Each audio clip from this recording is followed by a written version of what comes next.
Hello, everybody, and welcome to episode 91 of SoulsBorne Battle to the Death. We're going to pick two random SoulsBorne bosses, and then they will give their New Year's resolutions to a panel of judges, and their resolutions will be judged, and whoever scores the highest will be the winner.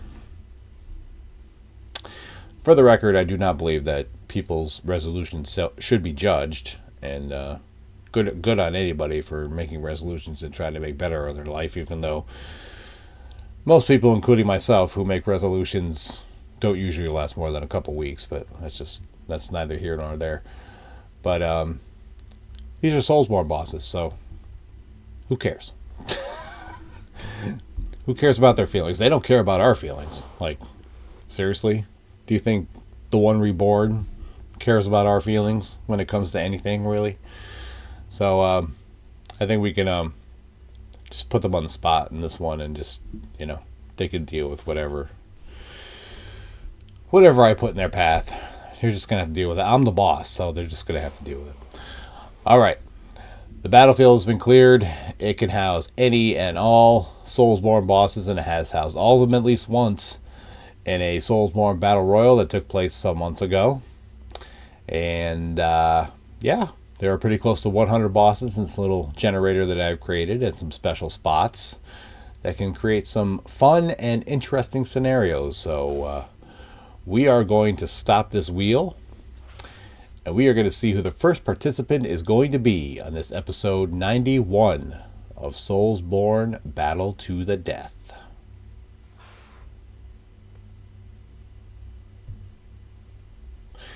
Murgo's Wet Nurse from Bloodborne, who has made several appearances in SoulsBorne Battle to the Death.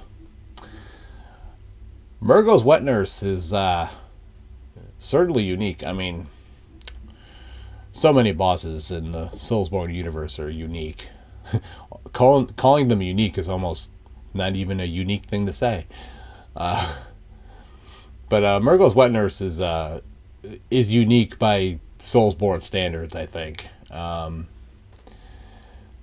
Yeah, certainly interesting. Has many tools up their sleeve, including 8 katanas they can just swing about and slice and dice you to pieces. So yeah, it's always fun times when you're up against Murgo's Wet Nurse. Bloodborne is definitely a source of some interesting bosses, to be sure. But yeah, I think only Murgo's Wet Nurse, is the only boss that can hold the distinction of being a wet nurse. So that's certainly a unique distinction. So yeah, it's always a fun time seeing Murgo's Wet Nurse pop up in SoulsBorne Battle to the Death. Certainly some interesting encounters could possibly take place here. So I'm going to stop yapping, and we're going to take this wheel for another spin. And we're going to find out who that opponent is going to be. What would Murgo's Wet Nurse's New Year's resolutions be? To take better care of the... who is the end boss at the end of Bloodborne?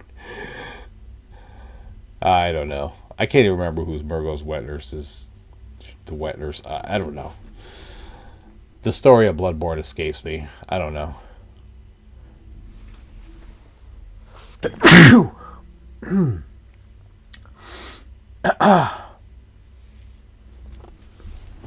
Just in case I forget to edit that out. Bless me. All right.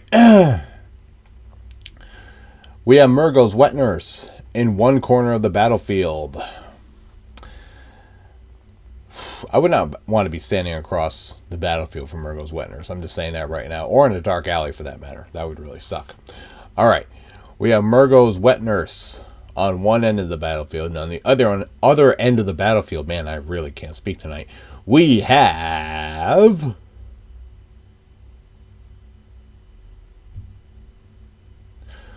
Mikolash, host of the Nightmare from the same game, Bloodborne.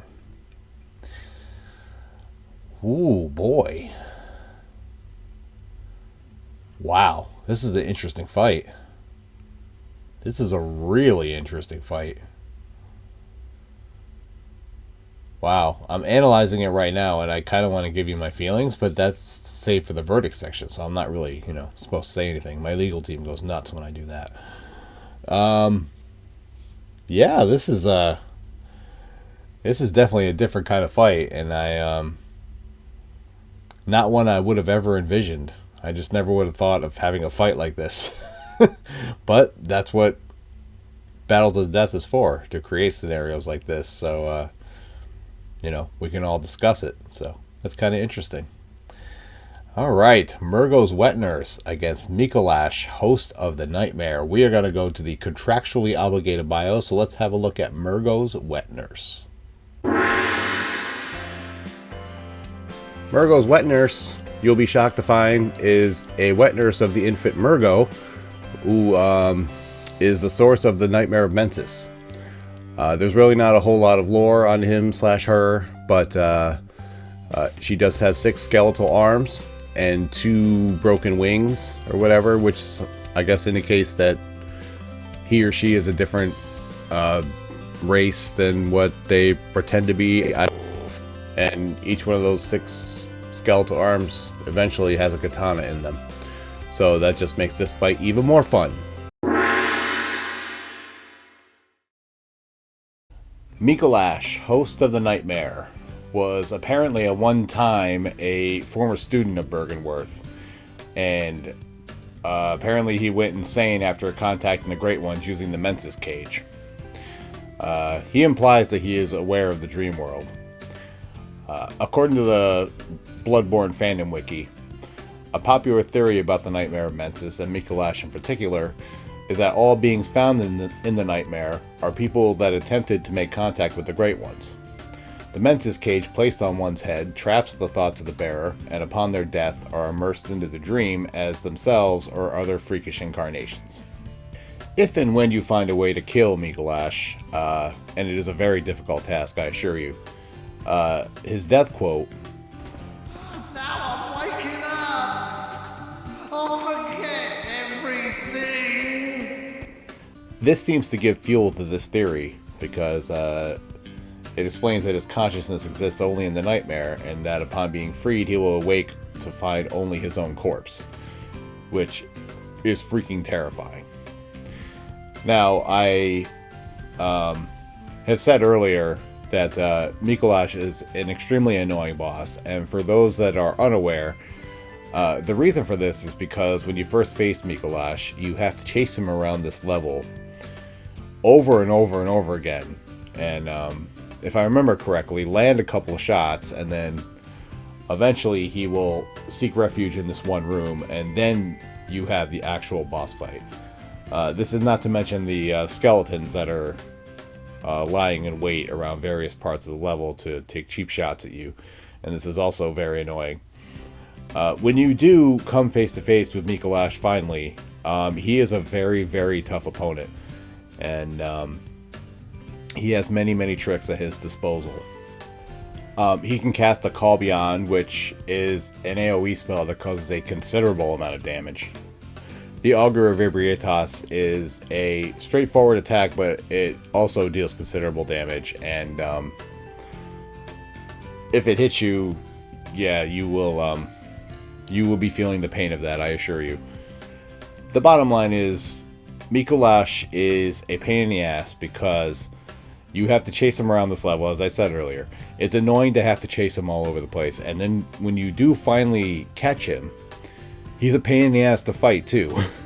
He's an extremely difficult boss that does not need to run away from you at the beginning. I think he just does it to be annoying.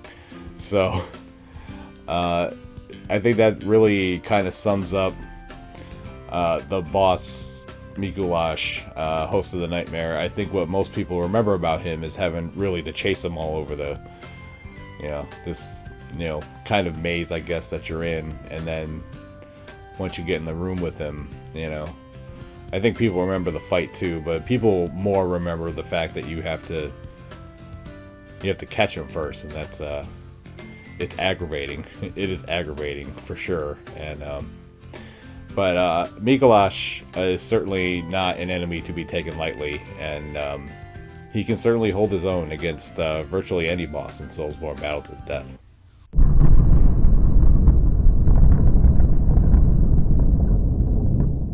I think this is a really tough fight to call. Both have very powerful attacks, and Murgo's are more fast-paced, at least as far as the 8 or 10 katanas that Murgo's Wet Nurse is wielding. Mikolash has some pretty devastating attacks and can do a lot of damage. If this were just a foot race with Mikolash running away from Murgo's Wet Nurse, there would be no contest here. I agonized over this. I really thought a lot about this one. And I really think I have to give the edge to Murgo's Wet Nurse. And I don't know if that's controversial or not. But just with her, the attacks, the katana attacks, the slashing, you know what I'm talking about. I think if Mikolash gets caught up in that, it's history. Like, it's over. Mikolash probably has wider range as far as his attacks go. But I don't know. I just can't. And he obviously has a speed advantage, but I just can't see him escaping Murgo's Wet Nurse. I can't. Yeah. I mean, I think that's just my opinion. That's the verdict I'm gonna go with, is that I think Murgo's Wet Nurse wins this fight, and I might be crazy. Hell, I might even be wrong. I don't know, but I think Murgo's Wet Nurse gets the victory in this one. But that is just my opinion. Feel free to leave yours in the comments. And with that, yet another edition of SoulsBorne Battle to the Death draws to a close. RobertBlanchardBooks.com. If you're interested in the award-winning Roar of a Dragon series, you can read the first 3 chapters of each book there for free. If you'd like to hear more about them, the Rise of Dragons podcast, wherever you find your favorite podcasts. My Linktree, my Instagram, my Twitter, all Bobby's Roll 2110. Mondays, 3 p.m. Eastern Standard Time is the Dark Souls Remastered No Estus run. This past Monday, I get caught up in a gauntlet in Sen's Fortress, and I have to say that has a very entertaining result, so you may want to go check that out. But I'm still fighting my way through Sen's Fortress in search of the other bonfire that is there, and I do not know where it is. So, yeah, go check that out if you're interested. Back in the archives, I have the Elden Ring No Crimson Flask run, Volume 1 Limgrave. I have the Sekiro No Healing Gourd run. I have the Dark Souls 3 No Estus run, and the Dark Souls 3 No Level Up run, and a whole bunch of other stuff. There's a brand new Bobby's World Hunger Games for you guys to check out. The Your Father's Story videos are up there if you want to learn a little bit more about me and what I'm telling my boys about life, based on questions from this book that I bought that I never wrote in that I was supposed to. So check that out if you're interested. And there's all kinds of other stuff back on the channel for you to check out. And Wednesdays, 3 p.m. Eastern Standard Time is what you're watching right now. SoulsBorne Battle to the Death. So I don't really have to explain to you exactly what that is. So, yeah. Check that out. Check that out if you're interested. Leave a like, subscribe, notifications, and all that nonsense. Yeah, busy times ahead. Things are going to get really crazy.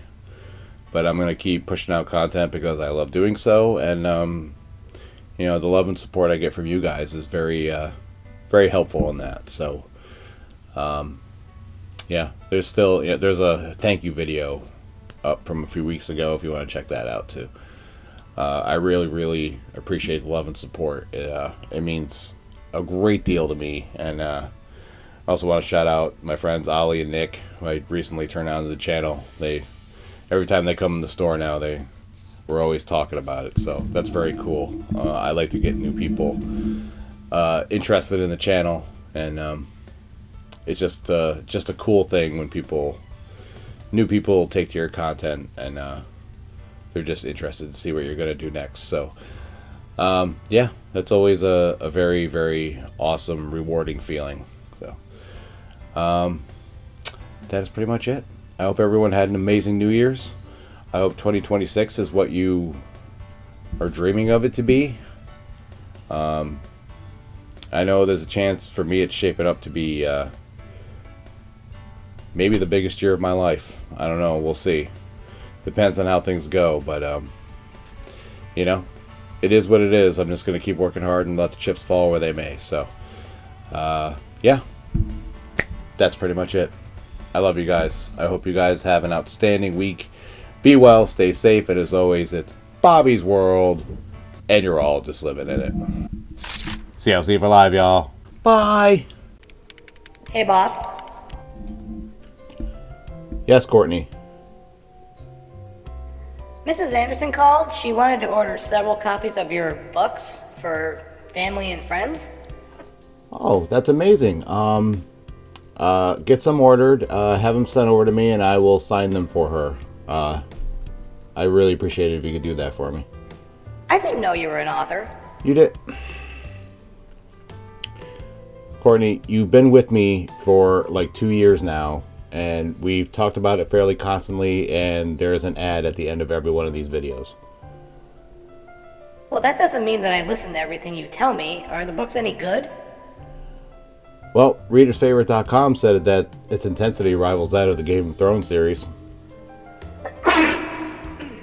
I know, that's pretty crazy, but that's exactly what it says. It's on the Cry of a Raven review. Go check it out.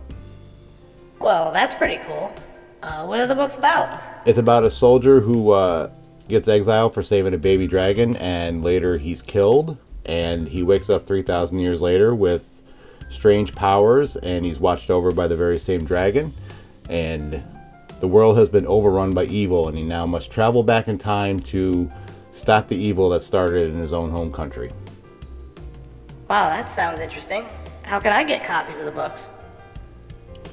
Well, you can go to robertblanchardbooks.com and order your copies there. You can read the first 3 chapters of each book there for free.